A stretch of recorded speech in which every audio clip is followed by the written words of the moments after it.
Moving up, we've got Anton Turkalj taking on Acacio dos Santos, and I said this in my I said this in my article, and I'm gonna say it in my video. Anton Turkalj may have one of the greatest nicknames in MMA right now.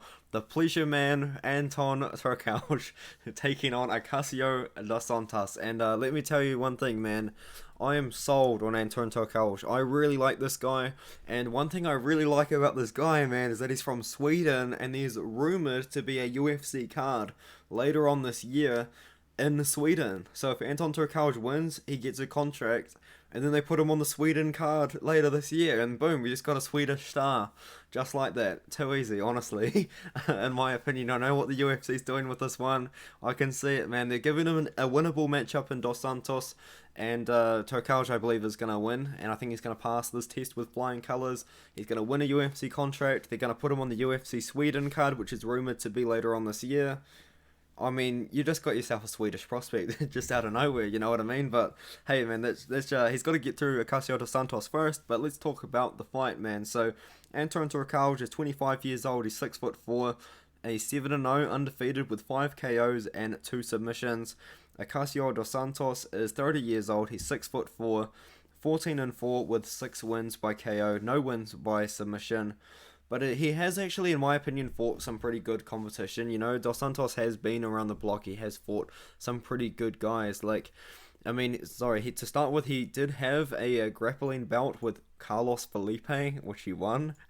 And he had a grappling belt with Jailton Almeida, which he lost, because of course he lost. It's Jailton Almeida, of all people. But he's also got a win that's aged really well. He's beaten Mateus Scheffel. Yes, he is the guy that got knocked out by Azamat Murzakanov on Dana White's Contender Series. But recently, for some reason, Mateus Scheffel managed to beat Bruno Capoloza in PFL. So yeah, don't even get me started on that one. I don't know how that happened, but yeah, I really do like Anton Turkalj to win this one here. Like, yeah, he's just such a good fighter. He's only 26 years old, such a good prospect.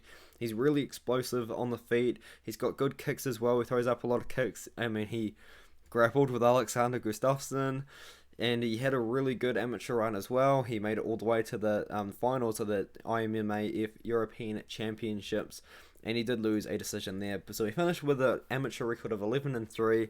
Now he's undefeated as a pro. Beat Ibo Aslan, who I do believe would run through Acacio dos Santos. And he also beat Konstantin Soldatov, who's also a pretty good fighter as well. And that replay, I believe, is actually going the rounds on Twitter, because he obviously won by spinning back fist. I think it was more of a spinning back elbow, 13 seconds into the first round. The fastest Brave CF KO ever in the history of Brave CF, so that's pretty cool. But yeah, I'm pretty confident Anton Turkalj wins this one, and I'm pretty confident they put him on the Sweden card as well, which would be pretty awesome. So yeah, give me Turkalj to win this one here. Now, what Acacio dos Santos does, he does like to clinch up a lot when he's on the feet, and even then, he's if he does look to take the fight to the ground, he's not really looking for a submission. You know, he's got no submission wins. He kind of just holds you on top of the ground. He kind of holds you up against the clinch, but he's not really going to want to be on the feet with Anton Turkalj, in my opinion. Both guys, though, are very hittable, so Dos Santos does have the opportunity to find a KO here. But Acacio dos Santos is also very hittable on the feet as well. So both guys equally hittable on the feet. But if someone's going to look to grapple, it will be Turkalj. And Acacio dos Santos' takedown defense, in my opinion, hasn't looked too great. So maybe we see a mixture of everything from Turkalj. A striking, a bit of striking, and then a bit of grappling as well. I think that he finds the finish somewhere inside the first couple of rounds. I think maybe the fight potentially leaves the first, but it is Dana White's Contender Series. These guys are fighting for a contract, so they fight crazy in Dana White's Contender Series. Give me Turkalj by first or second round finish, KO or submission. I wouldn't overlook the submission for Turkalj, but Dos Santos, you know, he has been grappling with some good guys like Jailton Almeida. So yeah, give me Turkalj by KO. I think he gets it done inside the distance, and I'm pretty confident with this pick, man. I really do like Turkalj as a prospect, undefeated as well, and Swedish. Put him on the UFC Sweden card for like the 4th time. I want to see that happen.